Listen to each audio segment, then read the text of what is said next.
తనర్చు అనే పదానికి అర్థం ఏమిటి? ప్రకాశించు. జీమూతం, వారిదం అనే పర్యాయ పదాలు కలిగిన పదం మేఘం. భంగం అనే పదానికి నానార్థాలు. ఆటంకం, అల. రక్తం, నెత్తురు అనే అర్థాలనిచ్చే పదం రుధిరం.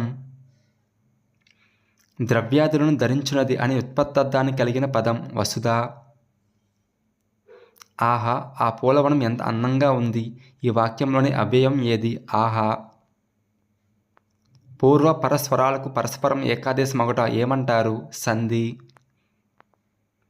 ఒక పని చెయ్యవద్దనే అర్థాన్ని సూచించే వాక్యం నిషేధార్థకం. ద్వంద్వ సమాసానికి ఉదాహరణ ఏమిటి? కృష్ణార్జునులు. పూర్వపదం సంఖ్యావాచకమైతే అది ఏ సమాసం? ద్విగు సమాసం. దేశమును ప్రేమించుమన్న జ్ఞేయాన్ని రాసినది ఎవరు? గురజాడ వెంకట అప్పారావు. పల్లా దుర్గయ్య రచనలు ఏవి? గంగిరెద్దు, పాలవెల్లి. నరసింహ శతకాన్ని రాసిన కవి కాకుత్సం శేషప్ప కవి. గద్వాల కోటను నిర్మించిన రాజు ఎవరు? పెద్దసోమ భూపాలుడు. గోరవి గోపరాజు రచించిన సింహాసన ద్వాసంత్రిక. Answer option 1 కథాకావ్యం. క్రింది వాటిలో రాయిపోల్ సుబ్బారావు రచన కానిది? ఆన్సర్ ఆప్షన్ 3 మా ఊరు. మానవుడు శైశవం నుంచి తన హావభావాలు, హాస్య క్రోధ రాగాలు, ఆలోచనలు, ఆచరణలను ఏ భాషాముఖంగా వ్యక్తం చేస్తాడో ఆ భాష అతను మాతృభాషగా చెప్పవచ్చు అని అన్నవారు గొడవర్తి సత్యనారాయణ. మాధ్యమిక ద్రావిడ భాషా కుటుంబానికి చెందిన భాషలు తెలుగు, గోండి, కోలామి. చిన్నది ఇదిగో చిటికెన వ్రేలు, ఉన్నది పక్కన ఉంగరపు వేలు అనే ఈ గేయం భాషా నైపుణ్యాభివృద్ధి మార్గాల్లో ఈ కోవకు చెందుతుంది. ఆన్సర్ ఆప్షన్ 4 అభినయ గేయం. ఆంధ్రప్రదేశ్ ప్రాథమిక విద్యా పథకం రూపొందించిన సూత్రాల్లో సరి అనేది ఆప్షన్ 1 వైయక్తిక పని, జట్టు పని, తరగతి గది మొత్తం పనిని ప్రోత్సహించడం. విద్యార్థుల పురోభివృద్ధికి సామాజిక సాంస్కృతిక పరిసరాలకు అనుగుణంగా ఒక సంవత్సరంలో నిర్వహించగల విద్యా కార్యక్రమాలన్నింటినీ పేర్కొంటూ సిద్ధం చేసిన ప్రణాళికను ఎలా అంటారు? ఆన్సర్ ఆప్షన్ 1 వార్షిక ప్రణాళిక. పద్యభావం ఆధారంగా విద్యార్థులు కథ వ్రాయడం అనేది ఏ సామర్థ్యం? సృజనాత్మక సామర్థ్యం. రాము అన్నం తిని బడికి వెళ్ళాడు. ఈ వాక్యంలోని అసమాపక క్రియ ఏది? తిని. ఒక హల్లుకు అదే హల్లుకు చెందిన ఒత్తు చేరితే ఏమంటారు? ద్విత్వాక్షరం.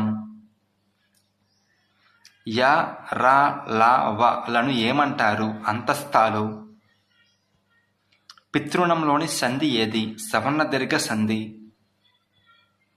అష్టదిక్కులు ఏ సమాసం? ద్విగు సమాసం. పొదుపు అనే అర్థాన్నిచ్చే పదం ఏది? కాపాయం.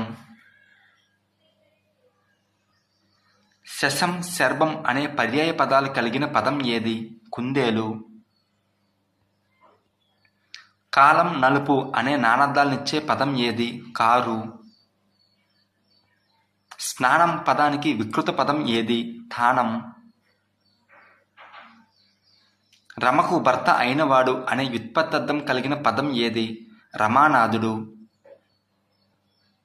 కింది వారిలో దిగంబర కవి ఎవరు? చెరబండ రాజు. పచ్చతోరణం, సారస్వత నవనీతం ఎవరి రచనలు? దేవులపల్లి రామానుజరావు. విష్ణు శర్మ రచించినదేమిటి? పంచతంత్రం. క్రింది వానిలో జానపద కళ కానిది ఏది? శిల్పకళ. దక్షిణ గంగా, తెలివాహ అని పిలువబడే నది ఏది? గోదావరి. నవయుగ కవి చక్రవర్తి అన్న బిరుదు ఏ కవికి కలదు? జాషువా. త్రిభాషా సూత్ర ప్రయోజనాల్లో చేరనిది? దేశ సంస్కృతి సంప్రదాయాలు కనుమరుగవుతాయనేది త్రిభాషా సూత్రం యొక్క ప్రయోజనం కాదు. క్రింది వాటిలో భావగ్రహణ నైపుణ్యాలు ఏవి? శ్రవణం, పఠనం. మౌన పఠన ప్రయోజనాల్లో చేరని అంశం పఠన వేగాన్ని తగ్గించటం. పద్యంలోని పదాలను విడదీసి ప్రతి పదానికి అర్థం చెప్తూ వివరణ ఇస్తూ పదస్వరూప స్వభావాన్ని విడమర్చి చెప్పే పద్యబోధన పద్ధతి ఖండ పద్ధతి. విషయ ప్రణాళికను అనుసరించి విద్యా సంవత్సరంలో పాఠశాల ఉపాధ్యాయులు తమ తమ విషయాలలో ప్రతి తరగతికి నెలవారీగా పాఠ్యబోధన అమలు చేసే పథకాన్ని ఇలా అంటారు: వార్షిక ప్రణాళిక. మహేష గుణసంధి, మహిష డాష్ లాంటివి ఈ రకమైన ప్రశ్నలు, సహసంబంధ ప్రశ్నలు. నాగార్జున సాగర్ అందమైన ప్రదేశము. ఈ వాక్యము ఏ రకమైన వాక్యము? క్రియారహిత వాక్యము. కింది పదాల్లో నపుంసక ఏకవచన శబ్దం ఏది? పుట్ట. ఊరు వాడలు. ఈ పదంలో ఎలాంటి పదాలు ఉన్నాయి? సమప్రాధాన్యం గల పదాలు ఉన్నాయి. కింది వాటిలో ఉత్వసంధి పదం ఏది? ఆన్సర్ ఆప్షన్ 3, దండలు ప్లస్ అవి. బడిలో అందమైన తోట ఉన్నది. ఈ వాక్యం నందలి విశేషణము ఏది? అందమైన. విత్తం, ఆస్తి, మదగజం, ఆవుల మంద, ధనియం. వీటిలో ధనంకు నానార్థాలు ఏవి? ఆన్సర్ ఆప్షన్ 2, ఆస్తి, విత్తం, ఆవుల మంద, ధనియం. రుద్రమదేవి చేసిన సమరంలో దేవగిరి మహారాజు పలాయనం చేసి అపవిజితుడైనాడు. ఈ వాక్యంలో రణంకు సమానార్థం కలిగిన పదం ఏది? సమరం. మనకు సశిలం అవసరం కాబట్టి ఈ ఉదకాన్ని ఎప్పటికప్పుడు స్వీకరిస్తేనే ఆ జలం మనం కాపాడుతుంది. ఈ వాక్యంలో సమానార్థక పదాలు ఏవి? సలిలం, జలం, ఉదకం. కార్యం, స్తంభం, నిద్దుర, పక్కి. వీటిలో వికృతి పదాలు ఏవి? నిద్దుర, పక్కి. కింది వాటిలో జాతీయం కానిది ఏది? అత్త సొమ్మును అల్లుడికి దానం చేసినట్లు అనేది జాతీయం కాదు. వినాయక చవితి పండుగను ఎప్పుడు జరుపుకుంటారు? భాద్రపద శుక్లపక్ష చతుర్థి నాడు. తొక్కుడు బండతో సాహితీ క్షేత్రంలో అడుగిడినది ఎవరు? టి. కృష్ణమూర్తి యాదవ్. రాణి శంకరమ్మ పాఠం ఏ ప్రక్రియకి చెందినది? గేయ కథ. శాతవాహనుల తొలి రాజధాని ఏది? కోటిలింగాలు. ఒగ్గు కథ కళాకారుడు ఎవరు? మిద్దె రాములు. పోచంపాడు దగ్గర ఏ నదిపై ఆనకట్ట నిర్మించారు? గోదావరి. విమర్శను సహృదయంతో స్వీకరించడం అనే స్పష్టీకరణ మాతృభాష బోధనలో దేనికి చెందుతుంది? సముచిత మనోవైఖరులు. చామ్స్కీ ప్రతిపాదించిన భాషోత్పత్తివాద సిద్ధాంతం స్వతసిద్ధవాదం. ఉత్తలేఖనం సందర్భంగా ఉపాధ్యాయుడు తీసుకోవాల్సిన జాగ్రత్త: విరామ చిహ్నాలను చెప్పకూడదు. తన ఉచ్చారణ బట్టి, భావాన్ని బట్టి విద్యార్థులే వాటిని గ్రహించేటట్లు చూడాలి. వ్యాకరణ బోధనా పద్ధతుల్లో అనుమానోత్పత్తి పద్ధతి అనగా? ఆన్సర్ ఆప్షన్ 4, తాను ఇచ్చిన ఉదాహరణల స్వరూపాల స్వభావాలను విద్యార్థులచే పరిశీలింపజేసి వాటి ఆధారంగా వారే స్వయంగా సృష్టాలు నిర్మించేలా బోధించు పద్ధతి. వివిధ వ్యక్తులు, సంస్థల నుండి గ్రంథాలను సేకరించి వాటిని ముఖ్యంగా పేద వర్గాలకు, పాఠకులకు అందుబాటులో ఉండేలా భద్రపరిచే స్థలం పుస్తక నిధి. ఇవ్వబడిన సమాధానాల్లో 3 సరైనవి కాగా 1 సరికాని సమాధానాన్ని విద్యార్థి గుర్తించేలా ఇవ్వబడి ప్రశ్న రకం విలోమ రూప ప్రశ్న.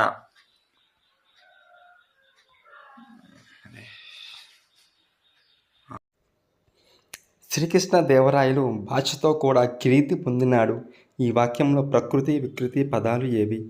భాష, కిరీతి. ఎన్ని కోరికలున్నా ఏమీ చెయ్యలేక, ఏ దిక్కు లేక ఇంట్లో ఉండిపోయేవాడు అనే వాక్యంలో ఆశకు వాడిన నానర్థాలు ఏమిటి? కోరిక, దిక్కు. గోవు అనే పదానికి సమానార్థక పదాలు ఏవి? ఆవు, సురభి, ధేనువు. సింహం గర్వాహంకు ఏనుగు వెళ్ళింది. ఈ వాక్యంలో గీత గీసిన పదానికి అర్థం ఏమిటి? గుహ. పోలీసును చూసిన దొంగలు కాలికి బుద్ధి చెప్పారు. ఈ వాక్యంలో జాతీయం ఏది? కాలికి బుద్ధి చెప్పారు. కింది వాటిలో సప్తమి విభక్తి ప్రత్యయాలు ఏవి? అందు, నా. క్రింది వానిలో అనునాసికం కానిది ఏది? కా.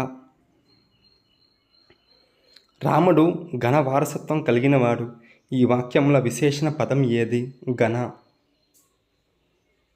లక్ష్మి, నువ్వు సినిమాకి వెళ్ళకూడదు. ఇది ఏ రకమైన వాక్యం? నిషేధార్థక వాక్యం. రాజు రవిని హైదరాబాద్లో కలిశాడు. ఈ వాక్యంలో కర్మ పదం ఏది? రవిని. గ్రామాలలోని వేడుకలు, క్రీడా వినోదాలు అనే దేవులపల్లి వారి పాఠ్యాంశం ఏ ప్రక్రియకి చెందినది? ప్రసంగం. జీవితంలో విజయం సాధించడానికి, ఫలితాలు పొందడానికి కోరిక, నమ్మకం, ఆశ పెట్టుకోవడం అనే 3 అంశాలపై పట్టు సాధించాల్సి ఉంది అని ఎవరికి చెప్పారు? సులైమాన్ కలాంకు. తెలుగు సంవత్సరాలలో శోభకృత నామ సంవత్సరం తర్వాత వచ్చే సంవత్సరం ఏది? క్రోధి. ప్రకృతిని కాపాడుకోవడమే మన ధర్మం అని తెలపడం ఈ ఉద్దేశం కలిగిన పాఠ్యాంశం ఏది? కాపాడుకుందాం. స్నేహబంధం అనే పాఠం దేనికి సరళ వచన రూపము? మిత్రలాభంలోని కథకు. కరికుల్య శాసనం వేయించిన వారు జిన్నవల్లభుడు. భాషా అభ్యసనం ప్రజ్ఞా వికాసానికి కావలసిన ముఖ్య కారకం అని అభిప్రాయపడిన వారు పియాజే. మాతృభాష బోధన లక్ష్యాల వర్గీకరణంలో విద్యార్థులు నేర్చిన విషయానికి తగిన సొంత ఉదాహరణలు ఇవ్వగలగడం అనే స్పష్టీకరణ ఈ బోధన లక్ష్యానికి చెందినది. అవగాహన. విస్తారపట్న ప్రయోజనాలు సరైన వాటిని గుర్తించండి. ఆన్సర్ ఆప్షన్ 3 ఏ మరియు డి మాత్రమే. వాచక పుస్తకాల బాహ్య లక్షణం ముద్రణ. కార్డ్వెల్, కుక్, గల్లిక్ అనే విద్యావేత్తలు బాగా కృషి చేసిన పద్ధతి క్రీడా పద్ధతి. సంగ్రహణాత్మక మూల్యాంకన సాధనం వ్యాసరూప లఘు సమాధాన ప్రశ్నలు. రాత్రి నిద్ర లేక ఓగిరం లేక పిల్లలు ఇబ్బంది పడ్డారు. ఈ వాక్యంలో ఆహారంకి ఉన్న వికృత పదం ఏది? ఓగిరం. పద్మములకు నెలవైనది అని ఉత్పత్తి అర్థం కలిగిన పదం పద్మాకరం. కింది పదాలలో సింహం అనే అర్థాన్ని కలిగి ఉన్న పదం హరిత్తు. గణం అనే పదానికి నానార్థాలు స్వభావం, అల్లే, త్రాడు. కింది వాటిలో సముద్రం, రత్నాకరం అనే పర్యాయ పదాలు కలిగిన పదం ఏది? ఉదది. నది నీటి నిండి ఉంది. ఈ వాక్యంలో లోపించిన విభక్తి తో. యమునా కీర్తి గొప్పది. ఈ వాక్యంలో అంతస్థమేది? యా. ఆహా అనే పదం అవ్యయం. రంగనాథాలయం నేను చూశాను, అది ఓ కవీంద్రుడు వర్ణించినట్లే ఉంది. ఈ వాక్యంలో ఉన్న సవణ దీర్ఘ సంధి పదాలు ఏవి? కవీంద్రుడు, రంగనాథాలయం. ఆహా ఎంత బాగుందో. ఇది ఏ రకమైన వాక్యం? ఆశ్చర్యార్థకం. నవరసాల్లో ఇది ఒకటి. కరుణ. రాణి శంకరమ్మ రాజధాని నగరం ఏది? అందోలు. బాదరాయణుడు అనగా ఎవరు? వేదవ్యాసుడు. గబ్బిలం రచయిత ఎవరు? గుర్రం జాషువా.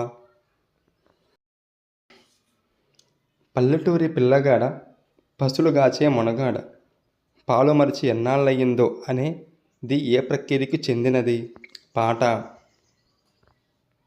శేషం లక్ష్మీనారాయణాచార్య గారి సొంత ఊరి ఏది?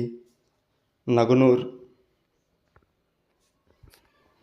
భాషా ప్రాజెక్ట్ పనులను విద్యార్థులలో చేయించి తరగతి గదిలో ప్రదర్శన చేయడం ద్వారా. ఆన్సర్ ఆప్షన్ 3 విద్యార్థులలో శ్రవణ, భాషణ, పఠన మరియు లేఖన సామర్థ్యాభివృద్ధి జరుగుతుంది. శ్రవణ సామర్థ్యంలో లోపాలకు కారణాలు సరైన వాటిని గుర్తించండి. ఆన్సర్ ఆప్షన్ 4 ఏ మరియు డి మాత్రమే సరి అయినవి. విషయ గ్రహణాన్ని బట్టి పఠనాన్ని ఈ 2 విధాలుగా చెప్పవచ్చు. Answer option 2 క్షుణ్ణపఠనం, విస్తారపఠనం. ఉపాధ్యాయుడు మొదట సూత్రాన్ని చెప్పి పిదప సంబంధిత ఉదాహరణలతో వివరించే వ్యాకరణ బోధనా పద్ధతి. ఆన్సర్ ఆప్షన్ 1 నిగమ పద్ధతి. టెలివిజన్ ఈ రకమైన బోధనోపకరణం. దృశ్యశ్రవణ బోధనోపకరణం. ఉక్త లేఖనంలో విద్యార్థులు ఏ రకాల దోషాలు చేస్తున్నారో గుర్తించడానికి నిర్వహించే పరీక్షలు లోప నిర్ధారణ పరీక్షలు. కార్యం అనే పదానికి వికృతి పదం ఏమిటి? కర్జం. ఏలిమి అనే పదానికి అర్థం సంతోషం. సింగం, సింహం అనే అర్థాలు కలిగిన పదం ఏది? కంఠీరవం. శతాబ్దం అనగా 100 సంవత్సరాల కాలం. వానరులు సంద్రంపై సేతును నిర్మించారు. ఈ వాక్యంలో వంతెన అనే అర్థాన్నిచ్చే పదం ఏది? సేతువు. క్రింది వాక్యాలలో భూతకాలానికి చెందిన వాక్యం ఏది? సంయుక్త పాట పాడింది. విభక్తి ప్రత్యయాలు అని వేటిని అంటారు? వాక్యంలోని పదాల మధ్య సంబంధాన్ని ఏర్పరిచే వాటిని విభక్తులు అంటారు. సీత సంతకు వెళ్ళి కూరగాయలు తెచ్చింది. ఈ వాక్యంలో వెళ్ళి అనే పదాన్ని ఏమంటారు? అసమాపక క్రియ. క్రింది వాక్యాలలో క్రియారహిత వాక్యం ఏది? పోతన గొప్ప కవి. భీమార్జునులు అనేది ఏ సమాసం? ద్వంద్వ సమాసం. పాలవెల్లి గంగిరెద్దు రచనలు రాసిన కవి ఎవరు? పల్లా దుర్గయ్య. రామనామమే బల్కవే పాపు జిహ్వ రామనామమే బల్కవే అంటూ రామనామాన్ని కీర్తనం చేసిన వారు ఎవరు? కంచెర్ల గోపన్న. కూలీ కుతుబ్ షా ప్లేగు వ్యాధి నిర్మూలనకు గుర్తుగా కట్టించిన కట్టడం ఏది? చార్మినార్. చెరువు అనే పాఠ్యాంశం ఏ సాహితీ ప్రక్రియకు చెందినది? స్వగతం. తెలంగాణ రాష్ట్ర వృక్షం ఏది? జమ్మి చెట్టు. సమ్మక్క సారక్క జాతర ఎప్పుడు జరుగుతుంది? మాఘశుద్ధ పౌర్ణమి నుండి 3 రోజుల పాటు. శిశువు సౌందర్య దృష్టిని ఆనందానుభూతిని వ్యక్తం చేయడానికి ఉపయోగపడేదే మాతృభాష అని భావించిన వారు మహాత్మా గాంధీజీ. దక్షిణ ద్రవిడ భాషా కుటుంబం మందలి భాషలు తమిళం, మలయాళం, కన్నడం. పాఠశాలల్లో విద్యార్థులకు అందించే అనుభవాల మొత్తం విద్యా ప్రణాళిక. వ్యక్తి ఆలోచనలో కొత్త సంబంధాలను చూడడం అనేది సృజనాత్మకత. త్రిమితీయ బోధనోపకరణాలకి ఉదాహరణలు నమూనాలు, మాతృకలు.